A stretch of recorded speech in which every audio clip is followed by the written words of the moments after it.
श्रीरामपूर येथे 1987 पासून शिकवत आहे.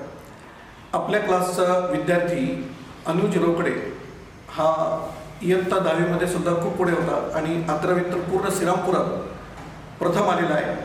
त्याच्याबद्दल त्यांनी कसा अभ्यास केला किंवा अभ्यास करण्याची पद्धत आणि आणखीन काही उत्सुकता सर्व विद्यार्थी पालक यांना असायला पाहिजे किंवा नॉर्मली असते, तर आपण त्याच्याकडनं ती माहिती पूर्णपणे घेऊया.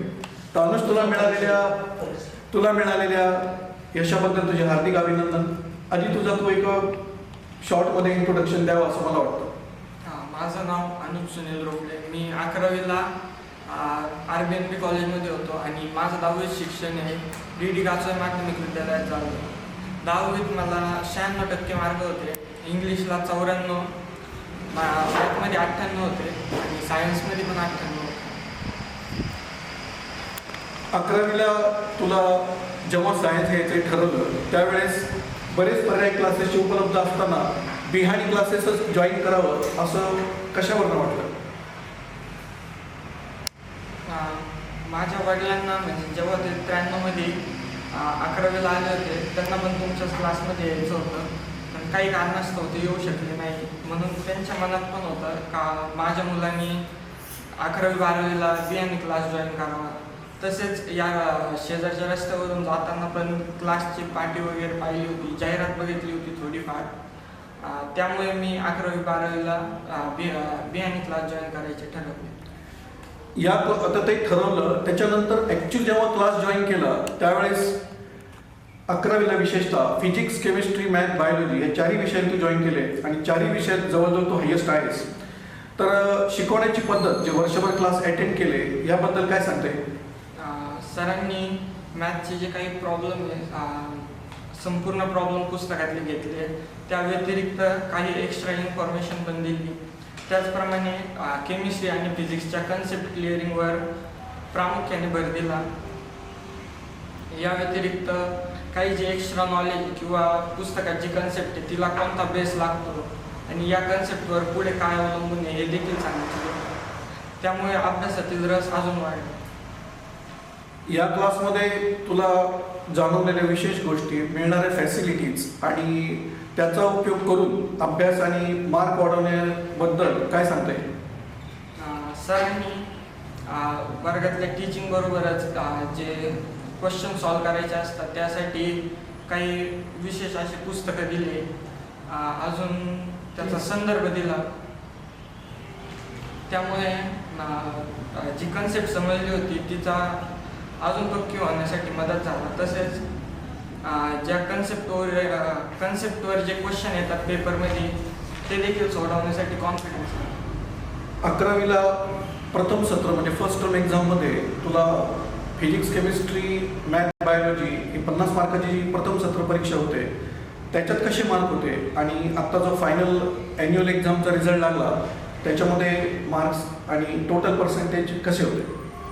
जेव्हा 11वीला प्रथम सत्राचा पेपर झाला तेव्हा फिजिक्समध्ये मला 50 पैकी 47 होते, केमिस्ट्रीमध्ये 50 पैकी 48, मॅथमध्ये 50 पैकी 50 होते, बायोलॉजीमध्ये 50 पैकी 41 होते आणि जो 11वीचा निकाल लागला द्वितीय सत्राचा त्याच्यामध्ये मला गणितात 100 पैकी 100, फिजिक्समध्ये 100 पैकी 94, केमिस्ट्रीमध्ये 100 पैकी 98 आणि बायोलॉजीमध्ये 100 पैकी 89 आणि टोटल पर्सेंटेज आहे 92.67.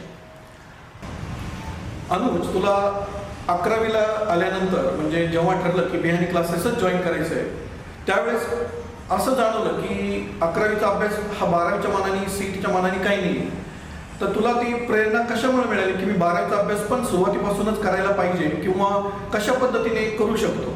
दुसरी गोष्ट, त्यासाठी 11वी 12वीचा वेळ कसं मॅनेज केलं?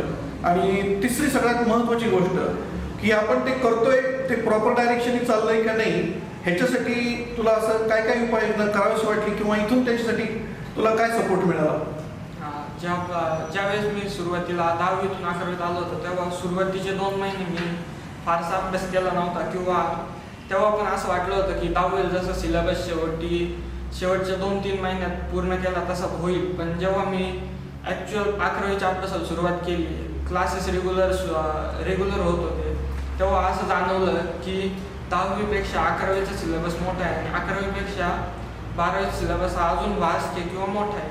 त्यामुळं मग मी 11वीच्या सिलेबस बरोबर 12वीचे सिलेबस करायला पण सुरुवात केली. यामध्ये मला PNE क्लासमध्ये असलेल्या 12वीच्या मुलांकडून खूप मदत झाली. त्यांनी मला एखादी कन्सेप्ट समजावून सांगितली आणि मी त्या आधारे अभ्यास सुरू केला. यात मला विशेष सांगायचं असं वाटेल की BNE सरांनी मला योग्य असे मार्गदर्शन केले. त्यांच्या मार्गदर्शनामुळे मला 11वीतच 12वीचा अभ्यास सुरू करण्याची प्रेरणा मिळाली आणि त्यांनी वेळोवेळी दिलेल्या प्रोत्साहनामुळे मला एवढी मदत झाली आणि माझा कॉन्फिडन्स वाढला की मी 11वीतच 12वीचा जवळजवळ 50% अभ्यासक्रम पूर्ण केला. त्यामध्ये तुला 11वीतच माहिती होतं की 10वीप्रमाणे 12वीची बोर्ड परीक्षा असते आणि त्या बोर्ड परीक्षेबरोबरच किंवा त्याच्या जस्ट नंतर CET परीक्षा होते. तर बोर्ड परीक्षा आणि CET परीक्षा हे मुलांकडनं काय ऐकलं, मी तुला पर्टिक्युलर काय सांगितलं आणि त्यामुळे तुला कसं ते दोन्ही बॅलन्स करायचं किंवा काय इम्पॉर्टंट आहे काय कमी इम्पॉर्टंट आहे ह्याच्यावर कसं लक्ष दिलं? मला जेव्हा 11वीत आलो तेव्हा सुरुवातीला अभ्यास केला आणि नंतर मग जेव्हा 12वीच्या मुलांसोबत चर्चा केली की CETचा अभ्यास कसा करायचा किंवा बोर्डाचा अभ्यास कसा करायचा, त्यावेळी मला बहुतांश मुलांनी असंच सांगितलं की 12वी बोर्डाची परीक्षा महत्त्वाची नसती किंवा CETतच मार्क पडले तर कॉलेज 12वी नंतर इंजिनिअरिंगला ॲडमिशन भेटतं किंवा मेडिकलला ॲडमिशन भेटेल. पण जेव्हा मी सिलेबसबद्दल विचारलं तेव्हा त्यांनी सांगितलं की दोन्हीसाठी सिलेबस सारखाच आहे. मी त्यानंतर सरांसोबत या विषयावर चर्चा केली तेव्हा सरांनी सांगितलं की 12वी CET किंवा 12वी CETसाठी जो अभ्यासक्रम आहे आणि HSC बोर्डासाठी जो अभ्यासक्रम आहे तो जवळ 80% सारखाच आहे. त्यामुळे कन्सेप्ट जर समजली तर तुला CETमध्ये पण मार्क पडतील आणि बोर्डामध्ये पण मार्क पडतील. मग मी त्या अनुषंगाने अभ्यास सुरू केला आणि CET बरोबरच HSC बोर्डासाठी पण अभ्यास सुरू केला. फक्त MST CETचा स्कोर आणि बोर्डाचा स्कोर हे महत्त्वाचं आहे का? तू आत्ता जे म्हटलं 80% अभ्यासक्रम सारखा आहे, पण तुला माहिती आहे की 12वीचा पूर्ण अभ्यासक्रम हा CETला आहे जो बोर्डाला असतो आणि 11वीचा 20% सिलेबस म्हणजे रिमेनिंग 80% हा 12वीचा असतो.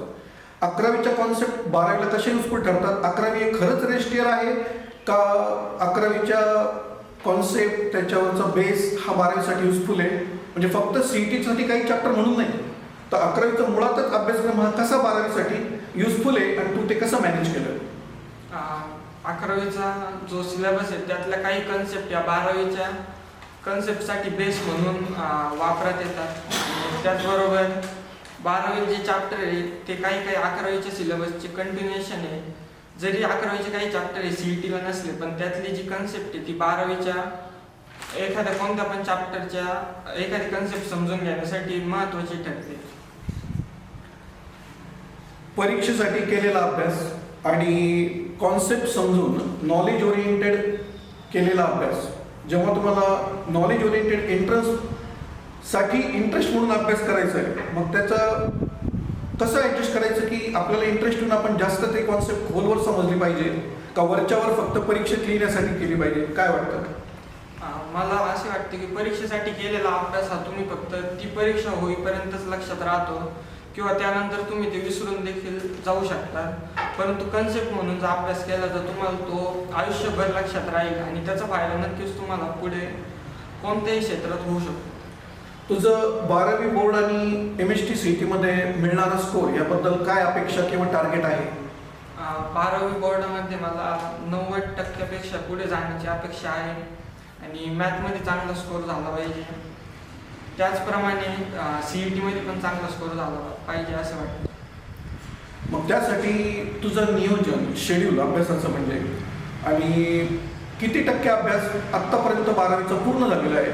आणि जसं समजतं की 11वीचे मार्क महत्त्वाचे नाही आहे किंवा ते कॉलेजने दिलेले बोर्डाने किंवा सेलने दिलेले नाही आहेत, तर मग तुझं ऑब्झर्वेशन किंवा आत्तापर्यंत एवढा एक्सपिरियन्स आला आहे का की खरं काय आणि त्याच्यातनं मार्ग काढून बाकीच्या विद्यार्थ्यांच्या पालकांच्या दृष्टीनेपेक्षा ॲज अ स्टुडंट तू 11वीची परीक्षा दिली आहे, तुला 12वीची परीक्षा द्यायची, मग त्याच्यातलं ट्रूथ किंवा फॅक्ट काय जाणवते? काही जण म्हणतात की 11वीचे मार्क हे महत्त्वाचे नसतात. जे काही अंश बरोबर पण आहे, पण 11वीच्या ज्या कन्सेप्ट्स आहेत त्या महत्त्वाच्या आहे आणि मार्क जे दिले ते पूर्णतः तर खोटे नाही आहे. कॉलेजने जे पेपर घेतले, एक्झाम घेतले, त्यांनी पण स्ट्रिक्ट पेपर घेतले, स्ट्रिक्ट चेक केले, त्यामुळे त्यांना पण थोडंसं ॲडव्हान्टेज किंवा आपण म्हणून त्याला पण थोडे महत्त्व दिले पाहिजे. त्याचप्रमाणे 12वी नंतर जे तुम्ही विविध क्षेत्रात जाता तिथे जो सिलेबस आहे तो मोठा होत जातो. त्यामुळे फक्त पाठ करून किंवा पेपरसाठी अभ्यास करणं महत्त्वाचे नसते, तर त्या टॉपिकसाठी लागणारी कन्सेप्ट समजून घेतली पाहिजे आणि त्या दृष्टीने अभ्यास केला पाहिजे. आता जवळजवळ 11वी संपून तू 12वीमध्ये ॲक्च्युली एंटर झालेला आहे. 3-4 दिवसापूर्वी रिझल्ट टाकलेला आहे, म्हणजे 50% वेळ निघून गेलेला आहे. तुझं ऑब्झर्वेशन काय आहे? पेपरच्या वेळेस एवढ्या टेस्ट इथं दिल्या आहेत, स्पीड आणि ॲक्युरेसी याचं कॉम्बिनेशन प्रॉपर झालं तरच CET परीक्षा सोपी झाली. अदरवाईज प्रत्येक जण एक तर पेपर अवघड म्हणतो किंवा टाईम पुरला नाही असं म्हणतो. तर ह्याच्याबद्दल तुझं काय ऑब्झर्वेशन आहे? मी आत्ता माझे जे मित्र होते 12वीमध्ये त्यांची CETचा फर्स्ट अटेम्प्ट झाला तेव्हा खूप जणांना विचारलं, तेव्हा मुलं म्हटली की आम्हाला टाईम नाही मिळाला किंवा पेपर खूप अवघड होता. पेपर हा PYQs बेस्ड नव्हता किंवा PYQ आम्ही जे सोडवले ते पेपरमध्ये नव्हते आले, पण त्या क्वेश्चनसाठी लागणारी जी कन्सेप्ट होती ती शिकवली होती सगळ्यांनी आणि मुलांनी पण अभ्यास केला होता. यात सगळ्यात महत्त्वाची गोष्ट आहे ती टाईम. कारण CETमध्ये तुम्हाला फिजिक्स केमिस्ट्रीचा विचार करता 90 मिनिटात 100 क्वेश्चन सोडवायचे आणि फक्त सोडवायचे नाही आहे तर ते बरोबर पण आले पाहिजे. यासाठी सगळ्यात महत्त्वाची गोष्ट आहे की ती स्पीड आणि ॲक्युरेसी. आणि स्पीड ॲक्युरेसी तुम्हाला वाढवण्यासाठी क्लासमध्ये होणाऱ्या टेस्ट या प्रामाणिकपणे दिल्या पाहिजे, अभ्यास करून दिला पाहिजे आणि तिथं पण चांगला स्कोअर केला पाहिजे. तू आता बोलताना वारंवार 12वीच्या मित्रांबद्दल बोलला की म्हणजे तुला 1 वर्षांनी सिनियर असलेले किंवा त्यांनी आता जस्ट एक्झाम दिलेली तू आता म्हणला मला, पण तुला तुझ्या बॅचचे जे म्हणजे आता तुझ्यासारखे 11वीतून 12वीत जाणारे काही विद्यार्थी तरी म्हणजे तुझे फ्रेंड सर्कलमधले कॉन्टॅक्टमध्ये असतील, मग नेमका फरक काय जाणवतो की विद्यार्थ्यांना प्रॉब्लेम कुठे येतो आणि तू कशा पद्धतीने वेगळेपणा तुझा अभ्यासमध्ये ठेवतो? सगळ्यात महत्त्वाची गोष्ट म्हणजे सगळ्यांकडे पुस्तकं आहेत किंवा सगळ्यांनी पुस्तकं घेतली आहेत. पुस्तकाची जी लँग्वेज आहे ती इंग्लिशमध्ये पुस्तक सगळे छापलेले, त्यामुळे जर तुम्हाला पुस्तकातून वाचून एखादी कन्सेप्ट समजून घ्यायची किंवा सरांनी शिकवली आणि रिव्हिजन करायची तर तुम्हाला इंग्लिश आली पाहिजे किंवा बऱ्यापैकी आली पाहिजे. म्हणजे जे वाक्य पुस्तकात दिलेले त्यांचा योग्य रीतीने अर्थ लावता आला पाहिजे आणि ते समजून घेतलं पाहिजे. या व्यतिरिक्त कन्सेप्ट समजल्यानंतर त्या कन्सेप्टवर जे क्वेश्चन आहेत ते सोडवले पाहिजे आणि या सगळ्यांचं आउटपुट चेक करण्यासाठी रेग्युलर टेस्ट दिला पाहिजे. तुझं 11वीतून 12वीत जाताना किंवा 11वीला सुरुवातीचा 1-2 महिने जसं तू मेन्शन केलं त्याप्रमाणे असं कधी कन्फ्युजन झालं आहे का? मला हा पॉईंट आता समजलेला नाही आहे किंवा तो समजून घेण्यासाठी काय केलं पाहिजे ह्याच्याबद्दल सरांशी चर्चा करताना किंवा आणखीन काही सरांनी सांगितलं असेल अशा पद्धतीने रिव्हिजन कर, टाईमचं शेड्यूल आ, टेस्ट अशा घेतल्यानंतर त्याच्यातून इम्प्रूव्हमेंट पुढं असं करता येईल, ह्याच्याबद्दल 2 मिनिटात काय सांगता येईल? मला एखादी जर कन्सेप्ट समजली नाही तर मी पहिले ती स्वतः समजून घेण्याचा प्रयत्न करायचो आणि जर फारच अवघड वाटली किंवा नाही समजली तर मग जे माझ्या बॅचला मुलं होते त्यांना विचारायचो किंवा मला जे सिनियर 12वीचे मुलं होते त्यांना विचारायचो आणि सर्वात शेवटी मग सरांना विचारायचो आणि मग सरांनी समजून सांगितल्यानंतर ती कन्सेप्ट क्लिअर झाल्यावर मी परत तिची रिव्हिजन करायचो आणि त्यावर जे क्वेश्चन आहेत ते सोडवायचो. मला आता शेवटचे 1-2 प्रश्न विचारायचे. त्याचा सगळ्यात महत्त्वाचा प्रश्न असा आहे की CETबद्दल फार गैरसमज आहेत. म्हणजे पेपर खूप अवघड असतो, टाईम पुरत नाही, out of syllabus, complicated questions असं समजतं. पण आत्तापर्यंत 2025 पर्यंतचे पेपर तू पाहिलेत किंवा बऱ्यापैकी PYQ सोडवलेत, रिव्हिजन केली आहे. त्याच्यासाठी पूर्वतयारी म्हणजे बेसिक कॉन्सेप्ट, थेरी असेल, टेक्स्टबुक असतील, नोट्स असतील, ह्याचा यूज करून नंतर ते MCQ सोडवले पाहिजेत. ह्याच्याबद्दल तुझं काय मत आहे? सर म्हटले ते एकदम बरोबर आहे. तुम्हाला कोणत्या पण टॉपिकचे जर MCQ सोडवायचे असतील तर ते डायरेक्ट न सोडवता पहिले जे महाराष्ट्र बोर्डाचे पुस्तक आहे त्यातील एक्सरसाइज प्रॉब्लेम सोडवले पाहिजे, सॉल्ड एक्झाम्पल समजून घेतले पाहिजे, मिसलिनियस एक्सरसाइज केला पाहिजे आणि त्यानंतर MCQ सोडवलं पाहिजे आणि त्यात मग तुम्हाला सुरुवातीला समजा 10 पैकी एक 5-6 क्वेश्चनच जमतील, त्याला पण टाईम जास्त लागेल। मग तुम्ही त्यावरून असा अनुमान लावला पाहिजे किंवा स्वतःचं ॲनालिसिस केलं पाहिजे की मी मला कोणत्या टॉपिकचे क्वेश्चन सोडवता येत नाही किंवा माझी कोणती कन्सेप्ट क्लिअर झालेली नाही आणि मी त्यावर भर दिला पाहिजे। मग तुम्ही त्या कन्सेप्टचे पुस्तकातील काही प्रॉब्लेम किंवा शिक्षकांशी डिस्कशन करून ती कन्सेप्ट एकदम स्ट्रॉंग करून किंवा पक्की करून मग तुम्ही ते MCQ सोडवले पाहिजे। आता माझा शेवटचा प्रश्न आहे, विद्यार्थी नॉर्मली क्लासचा टाईम सोडून काही जण कॉलेजला जातात, काही जण जात नाहीत, कारण काही पण असतील, आपण तो डिस्कस करत नाही प्रश्न। पण तुला जो अवेलेबल टाईम होता, मग तो क्लासमध्ये असेल, घरी गेल्यानंतर असेल, किंवा तुला कोणत्या स्टेजला असं जाणवलं की मी त्या 24 तासाचा मॅक्झिमम टाईम युटिलाइज केला पाहिजे, आणि अभ्यास कसा केला हा नंतरचा प्रश्न आहे, पण तो किती टाईम आणि कसा यूज करायचा ह्याच्याबद्दल कधी तुला ॲक्च्युली जागरूकता निर्माण झाली आणि मग तू त्याच्यावर सोल्युशन कसं काढलं? जेव्हा मी 11वीत आलो होतो तेव्हा साधारण सप्टेंबर-ऑक्टोबरमध्ये मी जेव्हा विविध प्रकाशनांची पुस्तकं रेफर करायला सुरुवात केली, तेव्हा मला असं जाणवलं की आपल्याकडे जो उपलब्ध टाईम आहे तो हे सर्व करण्यासाठी पुरेसा नाही आहे, किंवा आपल्याला आपण जो अभ्यासासाठी टाईम देतोय तेवढ्या टाईममध्ये हे सगळे जेवढे प्रकाशनांची पुस्तकं आहे किंवा MCQ आहे ते सोडवून होणार नाही किंवा सोडवलं जाणार नाही। त्यामुळे मग मी तेव्हा सरांशी डिस्कशन केलं आणि सरांनी पण मला सांगितलं तुला जी जाणीव झालेली आहे ती बरोबर आहे, आणि मग त्यांनी मला वेळापत्रक लिहून दिलं आणि मी त्यानुसार अभ्यास करायला सुरुवात केली। त्यामध्ये मी जो टाईम सरांनी मला एखाद्या विषयासाठी दिला होता तो मी पूर्णपणे युटिलाइज करायचा प्रयत्न केला। त्या टाईममध्ये मॅक्सिमम अभ्यास केला आणि फक्त अभ्यास नाही केला तर इंटरेस्ट घेऊन अभ्यास केला, आणि जो अभ्यासाचा टाईम असतो त्यामध्ये इफेक्टिव्ह स्टडी केला। Congratulations, all the best. आणि तुला निश्चितपणे तू आत्ता जे टार्गेट सांगितलंय की एवढे मार्क्स मिळावे, याच डायरेक्शनने गेला तर माझं आत्तापर्यंत ऑब्झर्वेशन असं आहे 39 वर्षाच्या टीचिंगमधून की तू निश्चित त्या टार्गेटला तू क्रॉस करशील, आणि या शेड्यूलनी गेल्यानंतर तुझ्या लक्षात येईल की मला ह्या टेस्टनंतर हे चुकलंय किंवा हे अंदाजे लिहून पण बरोबर आले, जे काय असेल ते, पण त्याच्यातून तुला सेल्फ कॉन्फिडन्स वाढेल आणि तू आउट ऑफच्या दिशेने जाईल, हे मला 100% कॉन्फिडन्स आहे। Congratulations, all the best.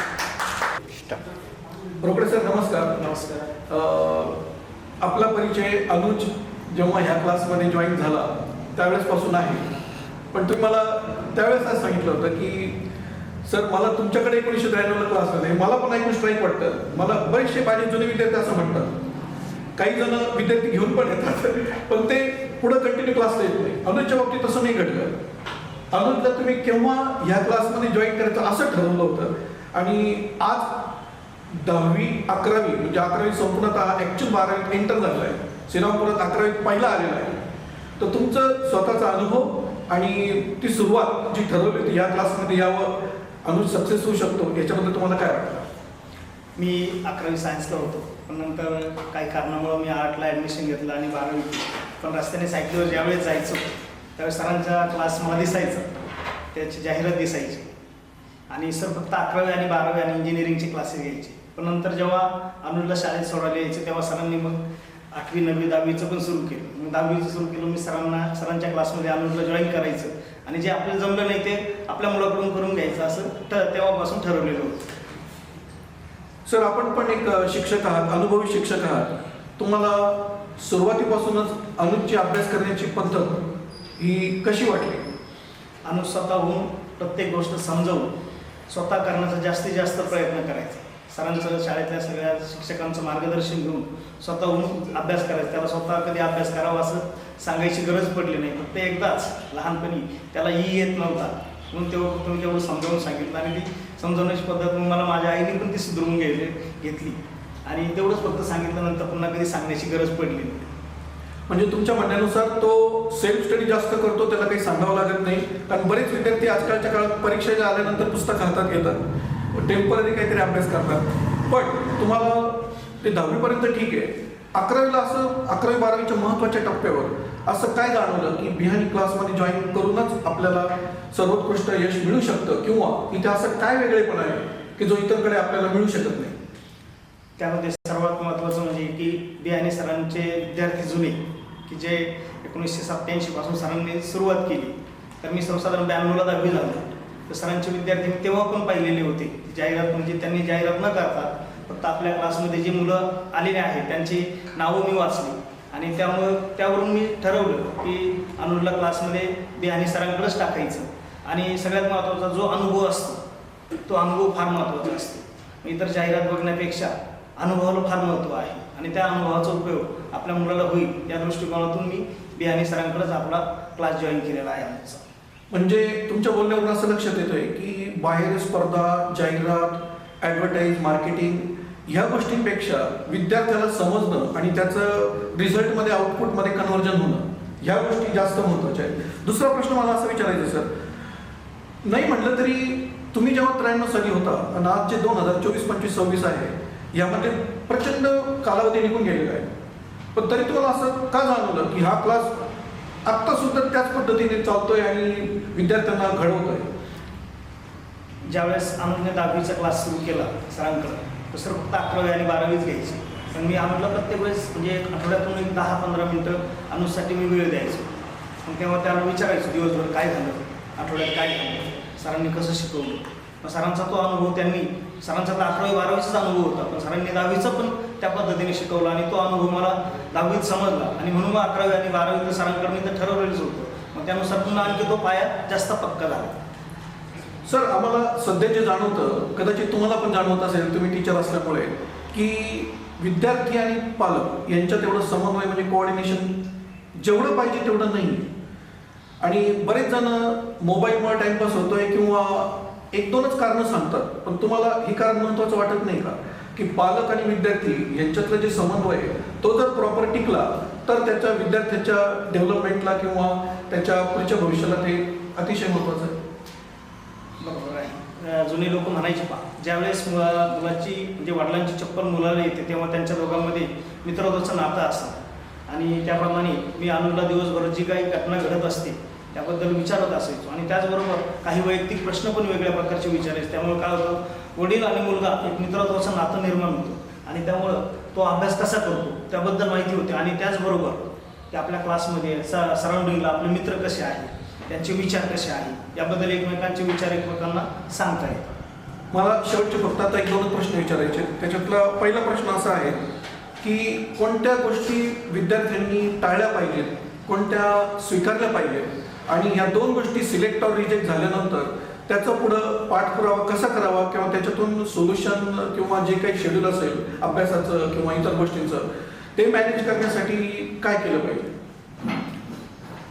तर सर्वात महत्त्वाचं म्हणजे की मुलांनी हे केलंच पाहिजे हा विचार पहिल्यांदा आपण पालकांनी टाळला पाहिजे की तू हे करच, तू हेच केलं पाहिजे, माझं म्हणणं आहे तू असंच कर, हे टाळलं पाहिजे. त्याला काय आवडतं ते फार महत्त्वाचं आहे. तर माझे वडील म्हणजे मी जेव्हा सायन्सला होतो पण मला सायन्स करायचं नव्हतं तेव्हा मी वडिलांना सांगितलं, तर वडिलांनी तेव्हा सांगितलं तुला जे आवडेल ते कर.